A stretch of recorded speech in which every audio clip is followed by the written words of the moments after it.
Hey guys, in this video I'm going to go through a bunch of word problems that have to do with proportions, so let's just jump right into it. Okay, so proportion problems have a really specific setup. So here's this problem. So if 3 cookies cost $1.36, how much will 7 cookies cost?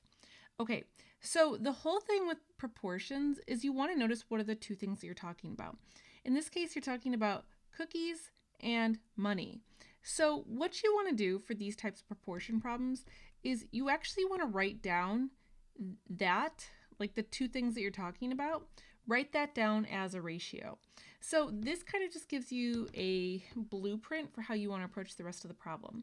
Okay, now the next thing that you look for in a proportion problem is that you look for what were kind of what was the first ratio that they gave you.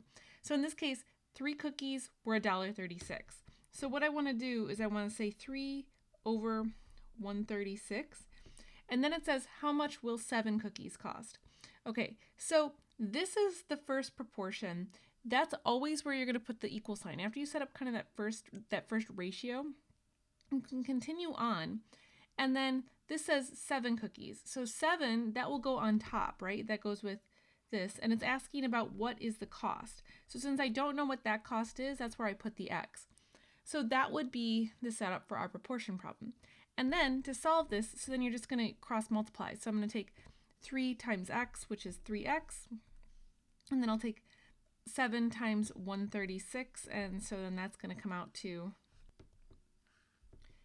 952. Okay, now just a really quick reminder in case you need it.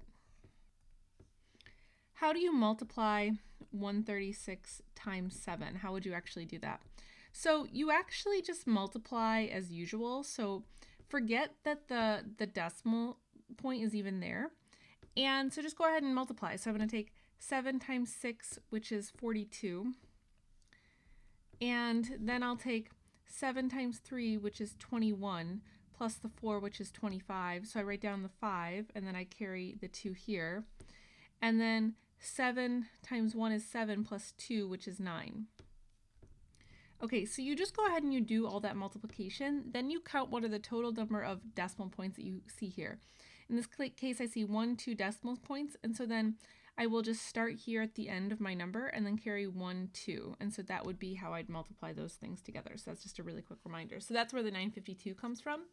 Okay, so then to finish this out, I'm going to go ahead and divide both sides by 950 or by 3. And just a quick reminder on how does that work.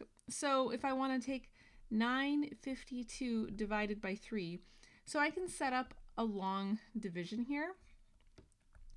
And basically, I'm just going to transfer the decimal point up above, as you see. And now I can just really ignore the decimal sign, or the decimal point. So 3 goes into 9 3 times. So subtract that off. So 3 times 3 is 9, so we'll subtract that off. Now I'll bring down the 5. 3 goes into 5 once. 1 times 3 is 3, so I'll subtract off the 3. That gives me 2. Now I bring down the other 2. 3 goes into 22 7 times. So I subtract off the 21. And I get 1. And now if you want to take this out just a couple more decimal spots, so you can put a 0 here and bring that down. And then you can see you're just going to have to round here. So 3 goes into 10 3 times. And that's really enough to help me kind of round this out. So I've got 3.173, which then I can just round this up to x equals 3.17. So there you go. Okay, so next one. This is going to look a little more complicated, but it's really the same idea. So at a motorcycle race, the ratio of parents to children was 5 to 3. If 500 children attended the motorcycle race, how many parents were at the race? Okay, so as far as how you set up the proportion, it really doesn't matter how you want to set it up, but you really want to just declare how you're going to do it. So in this case, I have parents to children. So that's really the order then that I want to do things in, parents to children. But just as a note here, if you had flip-flopped this and said children to parents, that would have been fine, but then you would just have to adjust all your ratios based off of that. But this says parents to children is the ratio that we have, so that's 5 to 3. So I'm just going to note that. That's 5 to 3. So I write down that first ratio. Now I've got my equal sign. So then it says 500 children attended the motorcycle race. So that's 500. And how many parents were at the race? Well, that should be where my x goes then. So my x should go in top. And so now from here, I can go ahead and once again solve this. So I'm going to take 5 times 500, which is 2,500, and then that's going to equal 3x.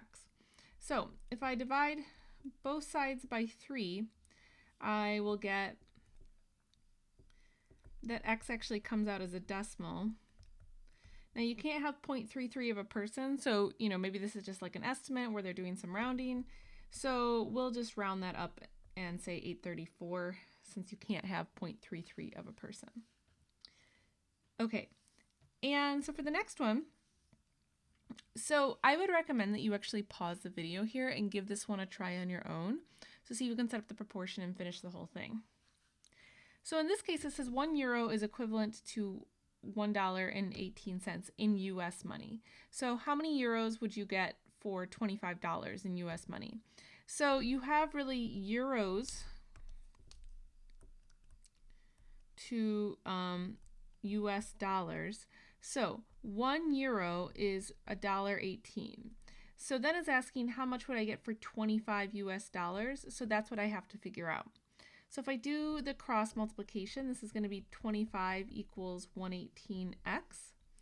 And so then if I just divide everything out, I will get x equals 21.1, and we'll round that up to 9, so 21.19. And so that would be the final answer in this case. And so that'll cover it for this one, guys. So hopefully that was helpful. If you have questions, feel free to leave me a comment. Otherwise, I'll see you next time.